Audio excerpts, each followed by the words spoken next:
حدیث پاک میں آتا ہے، آج میں نے پڑھا تفسیر قرطبی میں، موسیٰ علیہ السلام کو ایک مرتبہ تھوڑی مشکل پیش آئی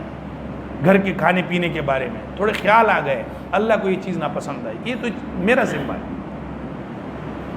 اللہ نے فرمایا جاؤ موسیٰ اس پتھر پر اپنا عصا مارا، اپنا عصا پتھر پر مارا،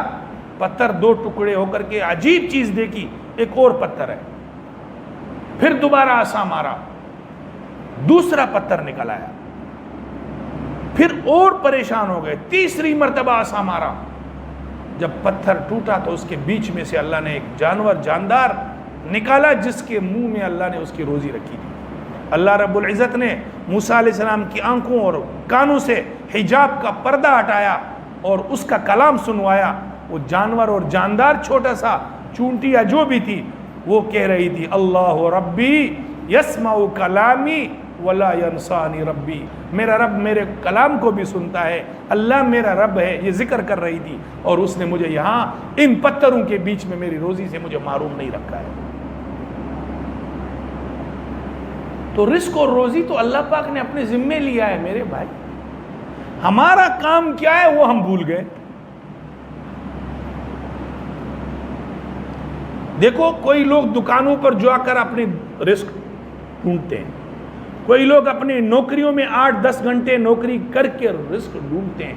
کچھ لوگ مسجد میں آ کر 15 منٹ پہلے بیٹھ جاتے ہیں، اللہ ان کو روزی کا اسباب بناتا ہے۔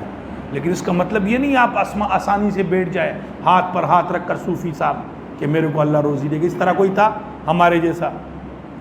مفتی صاحب نے بیان کیا کہ بس اللہ دیتا ہے مسجد میں بیٹھ جاؤ، تو وہ جا کر کے ایک درخت کے نیچے بیٹھا، اوپر چڑھا گیا اور کہا اللہ مجھے رزق دے گا، اللہ مجھے روزی دے گا۔ اب ایک مسافر نیچے گزر رہا تھا، درخت کے نیچے بیٹھا،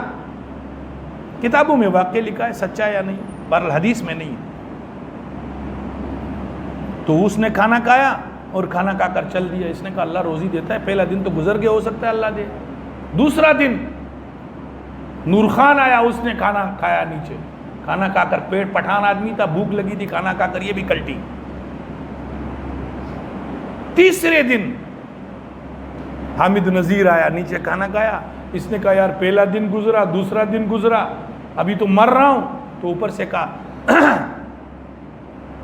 کھنگار، کھانسی کی، تو اس نے کہا کہ ہاں، حامد بھائی نے کہا آجا بھائی کھانا کھا لیں، تو پھر اس نے کہا بھائی اللہ روزی دیتا ہے لیکن کھانسی کرا کر روزی دیتا ہے۔ تو بھائی اللہ رزق دیتا ہے، روزی دیتا ہے، لیکن اللہ کے دین کے ساتھ جوڑ کر کے دیتا ہے، عزت والی روزی۔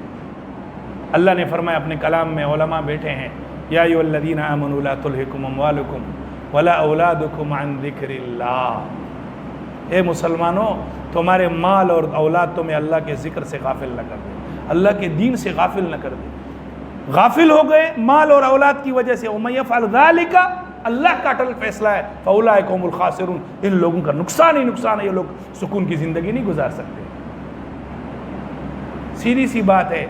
مال اور اولاد اللہ کی طرف سے نعمت ہے۔ کس صورت میں؟ چھری کی طرح، چھری سے آپ سبزی کھائے فائدہ ہے، کاٹے،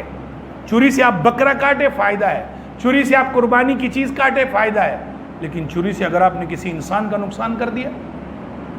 تو اسی طرح مال اور اولاد اگر آپ نے اللہ اور اس کے رسول کے طریقے پر استعمال کیا، تو جیسے چھری سے آپ بکرا کاٹتے ہیں، سبزی کاٹتے ہیں، فروٹ کاٹتے ہیں، اس طرح آپ کے لیے فائدہ مند ہے۔ اور اگر خدا نہ خواستہ مال اور اولاد آپ کے لیے اللہ کے دین سے آپ کو غافل کر دیا، آپ کے سامنے اللہ کے دین کے لیے کھڑا ہو گیا، آپ کا مال اور اولاد اللہ کے دین سے آپ کو دور کر دیا، تو یہ اس طرح کی چھری ہے جیسے آپ کسی انسان کو نقصان دے رہے ہیں۔